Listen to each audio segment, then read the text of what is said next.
नमस्कार, मैं प्रमोद कुमार समरंदिया।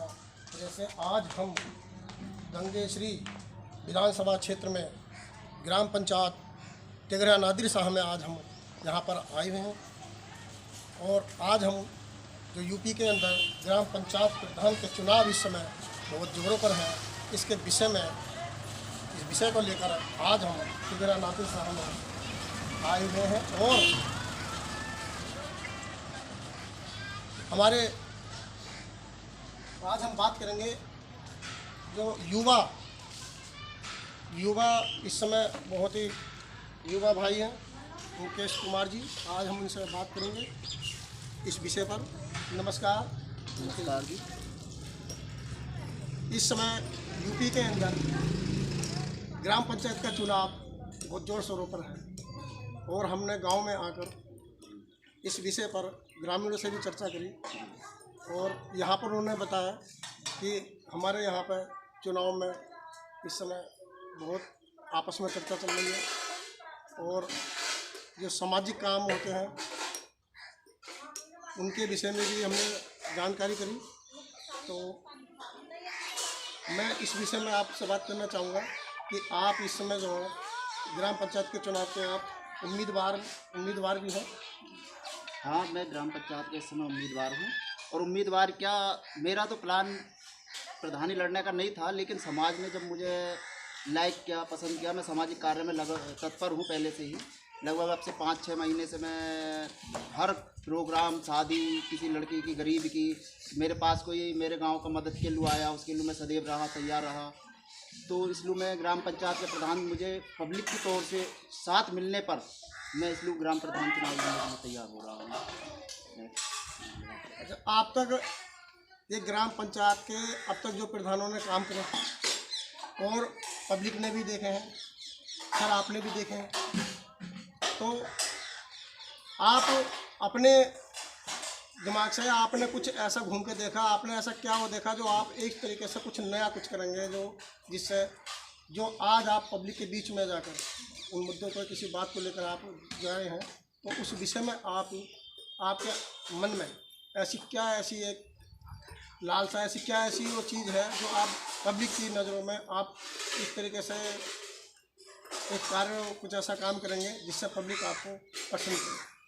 देखो, पब्लिक में मैंने काम वो किए हैं, पब्लिक मुझे पहले से लाइक कर रही है, क्योंकि मैंने पिछले 5 साल से मैं पब्लिक के साथ हर काम के लूँ, उनके साथ कंधे से कंधा मिला के मैं साथ रहा हूँ, उनके हर दुख सुख में मैं साथ रहा हूँ। इसलिए चुनाव आने पर गांव के लोगों ने मुझसे खुद कहा कि आप आइए, आप प्रधानी लड़िए, आप प्रधानी का चुनाव लड़िए, हमें आप जैसे युवा अपने प्रतिनिधि की ज़रूरत है। गांव के कहने और समर्थन के साथ होने के, मेरा प्रधानी में हकीकत की राजनीति से कोई मतलब नहीं, लेकिन मेरा समाज सेवा में बहुत रुचि रही है।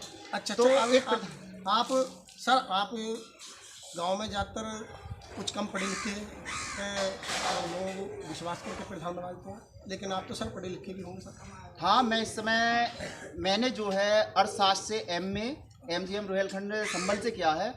मैंने अधिकतर ये देखा है कि जो अनपढ़, मतलब जो अशिक्षित प्रधान बन जाते हैं, वो सरकारी जो योजनाएं आती है उनको पूर्ण रूप से गांव में नहीं दे पाते।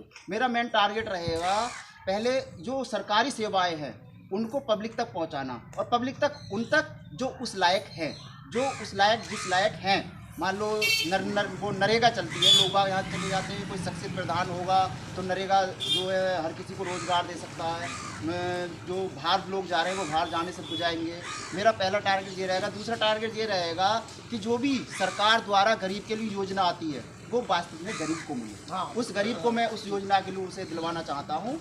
और तीसरा मेरा टारगेट रहेगा कि लोग बहुत से परेशान होते हैं बेचारे, लड़ाई झगड़े फसाद होते हैं, उन्हें समझाना बुझाना। पढ़ा लिखा प्रधान उन्हें समझा सकता है, बुझा सकता है, आपसी गांव के मैटर गांव में बैठ के वो करा सकता है। तो मेरा जो टारगेट है प्रधानी के लिए, केवल यही टारगेट है कि मेरा गाँव एक सभ्य और विकासशील जो है वो विकसित हो।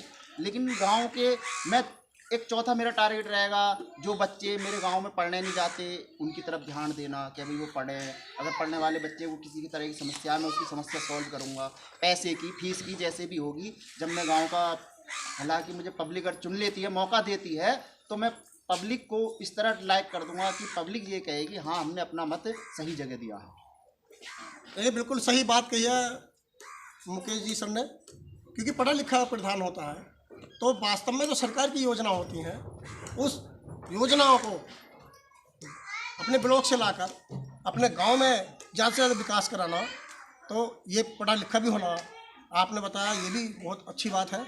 और अब आपने कहा कि विकसित करना, यानी कुछ जानकारी ना होने की वजह से हमारे पास संसाधन है लेकिन जानकारी की कम की वजह से उस चीज़ का प्रयोग सही समय पर नहीं कर पाता। तो ये भी आपने दो बात रखी कि एक तो योजनाओं को लाना, फिर योजनाओं को लाकर सही तरीके से अपने गांव में उस योजनाओं को सही ढंग तरीके से लागू करना। तो सर इससे पहले आप और भी कुछ करते थे? हाँ, मैं इससे पहले गांव की समाज सेवा में लगा पड़ा था। गांव के लोगों के जिसका भी जो काम था मैंने किया है। लड़के की शादी में मैंने पैसे दिए, हालांकि उनके मतलब सहायता की हैं। जिस तरह भी मेरे पास मेरे साथ मैंने हो सका वो उनकी मदद की है मैंने।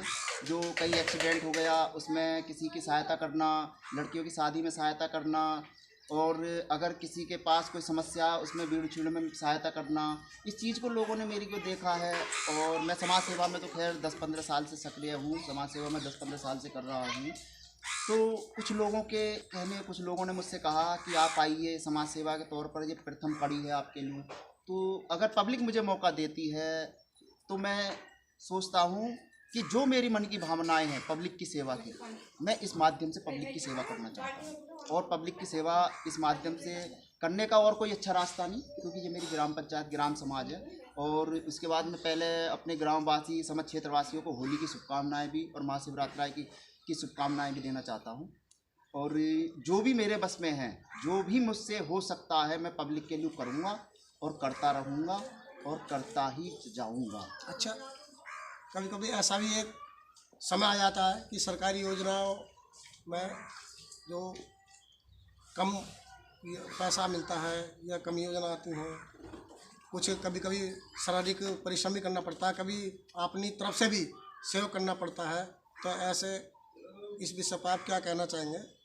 अगर यहाँ मैंने देख लिया कोई काम करा रहा हूँ मैं और उसमें मैंने देख लिया कि यहाँ कम पैसा आ रहा है, तो वहाँ मुझे अपने शारीरिक खुद मेहनत करनी पड़ेगी। मैं खुद मेहनत करूँगा उस चीज़ में, ताकि अधिक से अधिक मेरे गांव के लोगों को लाभ पहुँचे, मेरे गांव के लोगों को लाभ पहुँचे। मैं उस पैसे को एक श्रमिक की बजाय मैं खुद भी मजदूरी कर सकता हूँ उसमें मुझे कोई सोच संकोच नहीं होगा।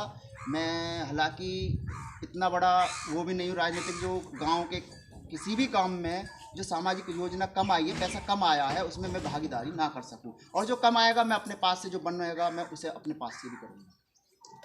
देखिए, बहुत इनके हमारे सर जी के विचार, इस तरीके से विचार पब्लिक में आप रख रहे हैं।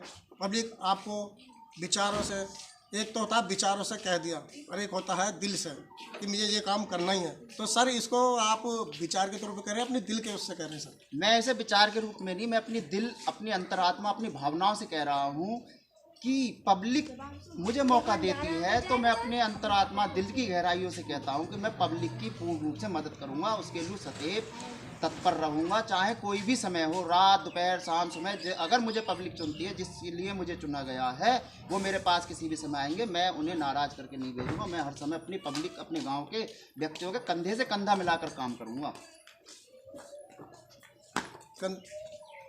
ये हमारे भाई सर जी मुकेश जी जिस प्रकार बात कर रहे हैं, तो इनकी बातों सीधा सीधा ये होता है कि ये पढ़े लिखे नौजवान, ये अपना बता रहे हैं, समाज बताया हमको कि इन्होंने अभी तक समाज के कार्यों में ही समय अपना व्यतीत किया है। पब्लिक अगर इनको मौका देती है तो ज़रूर ये दिल और मन के विचारों से बिल्कुल पब्लिक के साथ होने का वादा कर रहे हैं। तो सर हम भी ईश्वर से आपके लिए प्रार्थना करेंगे, पब्लिक में आप अच्छा कार्य करें और आपको ईश्वर मौका देता है। तो सर जो आप वादा कर रहे हैं आप हमारे चैनल के माध्यम से, तो ईश्वर आपको कामयाबी दिलाए, हम तो ये चाहते हैं। लेकिन हाँ, वास्तव में गांव में जो सामाजिक काम होते हैं उसमें ये कर देना चाहिए आदमी को। और जहाँ तक सहयोग वास्तव में अपना शरीर के अपने आर्थिक मदद के भी जरूरत पड़ा तो यही हमें इंसानियत हमें सिखाता है कि हमें ज़रूर एक दूसरे के सुख दुख में हमें सहयोग करना चाहिए। सर और कुछ अपने युवाओं अपने गांव के लिए कुछ और सर मैं गांव के युवाओं से और अपने गांव के बुजुर्गों से सबसे ये कहना चाहूँगा कि एक स्वच्छता सफाई जिसे कहते हैं सफाई, खासकर गांव की अपनी उन महिलाओं से माता बहनों से कहना चाहूँगा कि सफाई कर्मी होते वो पूरे गांव को सफा नहीं कर पाते। उन माता बहनों से यही कहूँगा कि सब अपने अपने मोड़ों के आगे खाकर खरंजा साफ करेंगी तो उससे पूरा ही रोड अपने गांव का क्लीन और साफ हो जाएगा, जिससे कि गांव में गंदगी कम फैलेगी और उससे बीमारी आने के जैसे मच्छर वगैरह वगैरह आने से जो है बहुत बचाव होगा। और स्वच्छता की तरफ जो भी जितना भी अधिक से अधिक ध्यान दिया जाए जिससे हमारे गांव में बीमारी का प्रकोप ना हो।